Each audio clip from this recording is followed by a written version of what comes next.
Fonseca Castro, de la Universidad Complutense de Madrid, Departamento de Economía Aplicada y Estructura de Historia. Adelante. Gracias, señor presidente. Agradezco la invitación a participar en este foro, particularmente a la parte de Latinoamérica, que es la que me ha propuesto. Soy argentino y español, latinoamericano y europeo, pero estoy aquí como académico que forma parte de la humanidad y desde esa perspectiva voy a hablar. Para reducir las desigualdades, promover un avance ecosocial sostenible y fortalecer las democracias tanto en América Latina como en Europa y en el mundo, necesitamos acuerdos de comercio justos, equitativos, al servicio de las necesidades de la gente.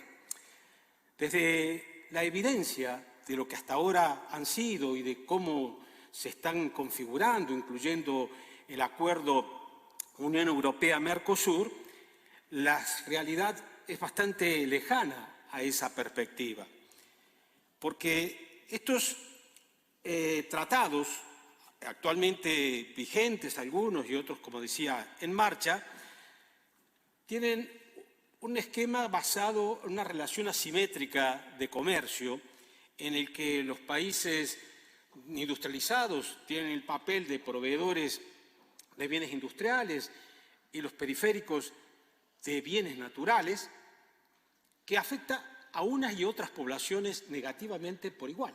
Estoy hablando de la evidencia, no de lo que podría ser. A la población europea, este extractivismo rentista le resulta perjudicial en lo económico, en lo social, pues la fijación oligopólica de precios de alimentos y energía provoca inflación, que neutraliza las políticas de mejoras salariales, como se ha visto muy claramente en España y en Europa en los últimos tiempos. Tendrá una parte que ver la guerra en Ucrania, pero es marginal. A la población latinoamericana le perjudica, pues esta relación es una relación similar a la época colonial, por lo tanto podemos decir neocolonia, en el sentido que neocolonial, en el sentido que la colonia era exactamente ese tipo de intercambio, ¿no?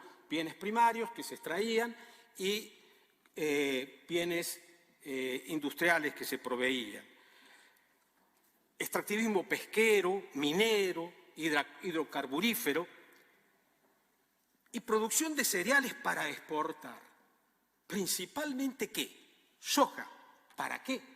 Para alimentar cerdos en China y Europa, fundamentalmente.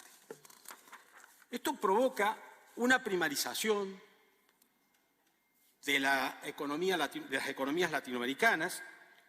Esta producción agrícola crecientemente transgénica y contaminada con agrotóxicos ocupa a nivel mundial más de 1/3 de la tierra y consume el 70% del agua que se extrae, que se destina esa producción en un 80% a alimentar animales, cuya carne solo provee de 1/3 de las proteínas consumidas por los humanos. Es irracional. Un menor consumo de carne permitiría destinar más bienes agrícolas a alimentar a los casi 1.000 millones de personas que pasan hambre y las 2.000 millones que sufren inseguridad alimentaria. Para producir soja para cerdos, se dejan de cultivar alimentos para humanos, trigo, maíz, carne, leche, que al escasear se encarecen, generan inflación, devaluación de los salarios e inseguridad alimentaria y crisis económicas en los países productores. Solo genera beneficios para una reducida élite. Los tratados de comercio e inversión transfieren además soberanía de los estados a las corporaciones transnacionales, porque le establece una regulación, una legislación ad hoc, con tribunales privados, con una legislación que, como dije, es al margen de la legalidad de los países y, ojo, modifica sus constituciones sin que lo voten a eso los pueblos de esos países. Tratado de Viena. Hay ya numerosas sentencias dictadas por tribunales formados por personas cercanas a los intereses de las corporaciones y que obviamente terminan siendo favorables a ellas. Además operan como, en realidad, es como operan los tratados, como un instrumento de control del mercado y de las políticas públicas. Control del mercado en el contexto de la disputa mundial por los recursos entre Estados Unidos, China, la Unión Europea y, por supuesto, también las élites latinoamericanas y de la periferia, lo que es en realidad el norte global, igual que el sur global, está repartido por todo el mundo, incluida en la próspera Europa. Este modelo de países sojeros, mineros, petroleros en América Latina impide su desarrollo industrial porque requiere eliminación de aranceles, lo que favorece el dumping comercial, que en realidad ¿qué es? Es el dumping social, porque la competitividad transnacional se basa en mano de obra semiesclava en Asia y en todo el sur global, y también en el centro del sistema. Los tratados favorecen la exportación de capitales, esta inversión extranjera que recibe elevadas rentas, en el medio plazo supera, evidencia empírica, no es opinión, supera en el medio plazo a la inversión inicial, generando desequilibrios de balanza de pago, fuga de capitales, devaluación monetaria y salarial, inflación y crisis fiscales. Eso lo saben muy bien en América Latina. Es recurrente, es permanente. Ahora mismo lo vive de manera extrema Argentina, pero también otros países.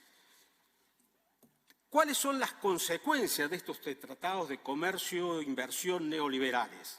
Pérdida de soberanía monetaria, fiscal y económica, desestabilización política y deterioro de la democracia. Sí, estos tratados destruyen la democracia. En muchos casos propician golpes de Estado para proteger los intereses oligárquicos transnacionales y locales de las élites que quieren mantener esta relación neocolonial. Los golpes de Estado en América Latina han tenido como fin mantener ese status quo. Recientemente, el golpe contra Evo Morales fue sin duda un objetivo, tenía detrás el objetivo del control del litio. Sabemos que Argentina, Bolivia, Chile configuran el famoso triángulo del litio, donde se concentra entre el 60 y el 80% del mismo. Pues bien, ahora mismo, en Argentina, en la provincia de Jujuy, el gobernador Morales está reprimiendo salvajemente a la población, violando derechos humanos, precisamente porque sin duda tiene intereses personales, partidarios, lo que fueren, en relación con el litio que concentra la provincia.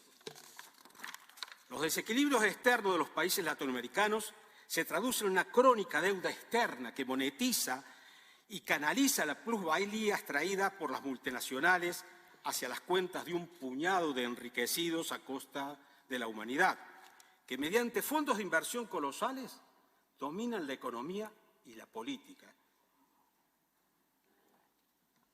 La deuda y el dominio de la finanza sobre la economía, con la coordinación del Fondo Monetario Internacional, de los bancos centrales de Europa y Estados Unidos. Profesor, siento interrumpirle. Le queda un minuto. Minutos de gracia. Es clave en la dominación política global. La consecuencia de este modelo de producción y consumo se refleja en los datos de desigualdad que ha aportado Andrea y, aclaremos, América Latina, no casualmente, es la región más desigual del planeta. La extensión del cultivo de soja para alimentar animales deforesta, desertiza el continente, provoca sequías, carencia de agua. Ahora Uruguay vive una situación extrema y provoca una brutal emisión de gases de efecto invernadero, a lo que se añade el descomunal consumo de agua para extraer litio para procesar en los países industriales. El modelo de producción y consumo del que los tratados son parte importantísima provoca el asesinato de miles de ambientalistas y es causante del calentamiento global, pandemias, desastres, extinción masiva de especies y de la emergencia climática global que impone en peligro de extinción a la humanidad. 1 millón de especies, 1/8 de las mismas, ha desaparecido en los últimos años como consecuencia de este modelo. Voy terminando. La sociedad global de mercado es insostenible. El capitalismo es política, socioeconómica y ambientalmente insostenible y nos pone en camino a la extinción. La crisis actual es una crisis de todas las civilizaciones basadas en la apropiación privada de los bienes comunes, porque el agua, el aire, la tierra, el conocimiento son bienes de toda la humanidad. Es necesario, por lo tanto, crear un modelo de comercio justo como parte de un nuevo modelo de producción y consumo global, orientado a la satisfacción de las necesidades reales y fundamentales para la existencia humana, como la alimentación universal, la sanidad, la educación, la cultura, la vivienda, la provisión de agua y demás servicios básicos. Hay que poner el ser humano y la naturaleza en el centro, con solidaridad internacional e intergeneracional. Esto implica revertir los bienes comunes a la comunidad, a la humanidad.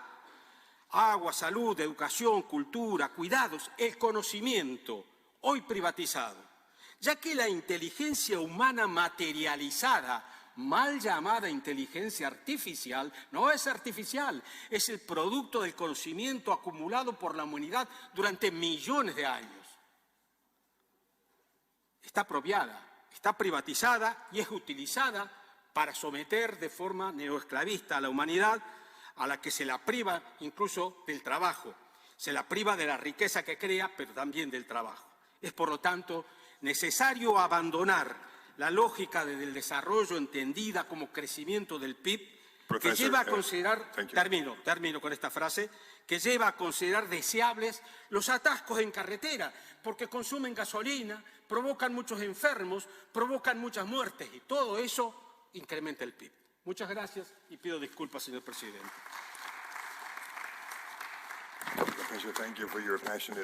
Muchísimas gracias por esa intervención tan apasionada. Pasamos